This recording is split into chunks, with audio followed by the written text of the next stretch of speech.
સત્યની સાથે જનતાનો અવાજ। આપ જોઈ રહ્યા છો 24 ન્યૂઝ નેટવર્ક। તાજા સમાચાર, ઝડપી અપડેટ અને સચોટ માહિતી 24 ન્યૂઝ નેટવર્ક સમાચાર સૌથી પહેલા।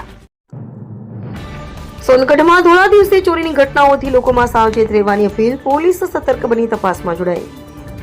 સોનગઢ નગરમાં છેલ્લા કેટલાક દિવસોથી ધોળા દિવસે થતી ચોરીની ઘટનાઓ સામે આવતા વેપારીઓ અને નગરજનોમાં સાવચેત રહેવાનો માહોલ જોવા મળી રહ્યો છે।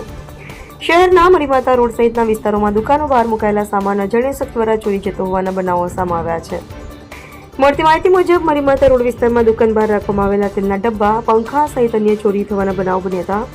સ્થાનિકોના જણાવ્યા અનુસાર અલગ અલગ વિસ્તારોમાં બહાર મુકાયેલા સામાન નિશાનો બનતા હોવાનું સામે આવ્યું છે। બનાવ અંગે જાણતા સોનગઢ પોલીસ તાત્કાલિક એક્શનમાં આવી તપાસ શરૂ કરી છે। પોલીસ દ્વારા સીસીટીવી ફૂટેજના આધારે શંકાસ્પદ વ્યક્તિની શોધખોળ હાથ ધરવામાં આવી રહી છે, તેમજ ચોરને ઝડપી પાડવા માટે સતત પ્રયાસ કરવામાં આવી રહ્યો છે। સોનગઢ પોલીસ દ્વારા નગરજનોને સાવચેત રહેવા, દુકાનો તથા મકાનો પર બહાર કિંમતી વસ્તુઓ ખુલ્લી ન મૂકવા અને કોઈ શંકાસ્પદ વ્યક્તિ નજર પડે તો તરત પોલીસને જાણ કરવા અપીલ કરવામાં આવી છે। સ્થાનિક લોકોએ પણ પોલીસની કામગીરીને સહકાર આપવાની તૈયારી દર્શાવી છે। રિપોર્ટર હાર્દિક જોશી,